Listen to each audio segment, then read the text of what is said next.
അപ്പോഴേ വേണ്ടേ ഈ ഒരു സംഭവം കണ്ടോ, പലർക്കും അറിയായിരിക്കും, എന്നാൽ ഇതറിയാത്ത ആൾക്കാരും ഉണ്ട് കേട്ടോ.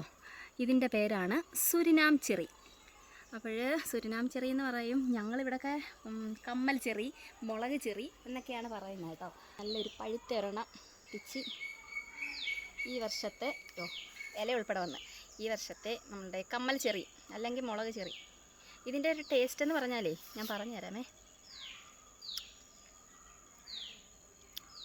നമ്മളെ മുളകില്ലയോ, മുളകെന്ന് പറയുമ്പോൾ നമ്മളതിൽ ഉണ്ടമുളകൊക്കെ ഇല്ലയോ ഗ്യാസുള്ള, അതിൻ്റെ ഒരു ടേസ്റ്റാണ്. അപ്പോൾ എനിക്കിത് അന്ന് കഴിച്ചപ്പോഴും ഞാൻ പറഞ്ഞായിരുന്നു, നമ്മൾ ഈ മുളകൊക്കെ ഇട്ട് ആ മുളകൊക്കെ ഇട്ടുള്ള കറിയൊക്കെ വെക്കത്തില്ലേ, പീരയൊക്കെ, മീൻ പീരയൊക്കെ, അപ്പോൾ അതിൻ്റെ ഒരു ടേസ്റ്റാണ് കേട്ടോ. അടിപൊളി. ഇപ്രാവശ്യം അങ്ങനെ തയ്യൊന്നും ഇവിടെ എങ്ങും ഇല്ല. ഞാൻ നോക്കിയായിരുന്നു, 2-3 പേര് എൻ്റെ അടുത്ത് ചോദിച്ചിട്ടുണ്ടായിരുന്നു. ഞാൻ എന്തായാലും ഇത് ഇനി നിർത്താൻ പറ്റത്തില്ല കേട്ടോ. എനിക്ക് തോന്നുന്നു ഇത് അങ്ങനെ വലുതായിട്ടൊന്നും കണ്ടില്ല. സാധാരണ ഇതൊക്കെ ഉണ്ട്, കിളികളും കാര്യങ്ങളും എല്ലാം അപ്പോഴേ കൊത്തിട്ടില്ല. എനിക്കൊന്ന് അപ്പുറം ഇപ്പോൾ ഇഷ്ടംപോലെ മാങ്ങയും ചക്ക ചാമ്പയ്ക്ക അതിൻ്റെയൊക്കെ സീസൺ ആയതുകൊണ്ടായിരിക്കാം ഇതിനകത്തോട്ട് അവർ വന്നിട്ടില്ലേ. കാണാനൊക്കെ നല്ല ബ്യൂട്ടി ചെയ്ത് കേട്ടോ. അയ്യോ ഇതില്ല അമ്മേ കണ്ടോ. അതങ്ങനെ ഇന്ന് ഉണങ്ങിപ്പോയി.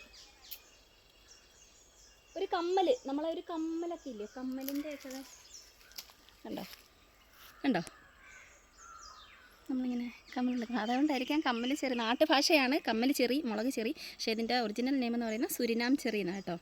സെർച്ച് ചെയ്ത് നോക്കിയാൽ മതി. സംഭവം ഒരുപാട് ഔഷധ ഗുണങ്ങളൊക്കെ ആണെന്നാണ് പറയുന്നത്. അപ്പോൾ ഇത് ഇനി ഞാൻ നിർത്തുന്നില്ല കേട്ടോ. നിർത്തി കഴിഞ്ഞാൽ ഇത് കിട്ടത്തില്ല. കുറച്ചൊക്കെ പച്ചയുണ്ട്. എന്താണെന്ന് പറഞ്ഞാൽ ഇത് കണ്ടു കഴിഞ്ഞാൽ പിന്നെ ഇതിവിടെ നിൽക്കത്തില്ല. അപ്പോൾ കൺമണിയൊന്നും ഇത് അറിഞ്ഞിട്ടില്ല കേട്ടോ. ഞാനിത് സംഭവം പറഞ്ഞില്ലായിരുന്നു. എന്ന് പറഞ്ഞു കഴിഞ്ഞാൽ എനിക്ക് ഇത് മൊത്തം പഴുത്ത് നമുക്ക് കിട്ടത്തില്ല. അതിന് മുമ്പേ കൺമണി എന്ന കിളി ഇത് മൊത്തം കൊത്തി തിന്നും.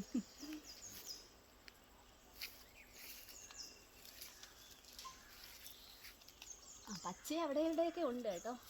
ഒരാഴ്ചയും കൂടെ കഴിയണമെന്ന് തോന്നുന്നു അതിന്. അങ്ങനെ വേണ്ടേ, ഇത്രയും ഉണ്ട് കേട്ടോ. ഇത്രയും കിട്ടി. ഇനി ഇത്രയും കൂടെ ഉണ്ടെന്ന് തോന്നുന്നു അതിനകത്ത്. അത് ഒരുപാടൊന്നും ഇവിടെ അങ്ങനെ പിടിക്കുന്നില്ല. പലയിടത്തും ഞാൻ കണ്ടിട്ടുണ്ട് നിറയെ പിടിച്ചില്ല. മറ്റേ ചെറികളൊക്കെ, തക്കാളി ചെറിയൊക്കെ പിടിച്ച് കിടക്കുന്ന കണക്ക് ഇഷ്ടം പോലെ പിടിച്ച് കിടക്കണം. അപ്പോൾ ഇതുകൊണ്ട് ഇനി ഞാൻ ബാക്കി നമ്മളുടെ കൺമണിക്കും കണ്ണനും എല്ലാം കൂടെ കൊടുക്കട്ടെ.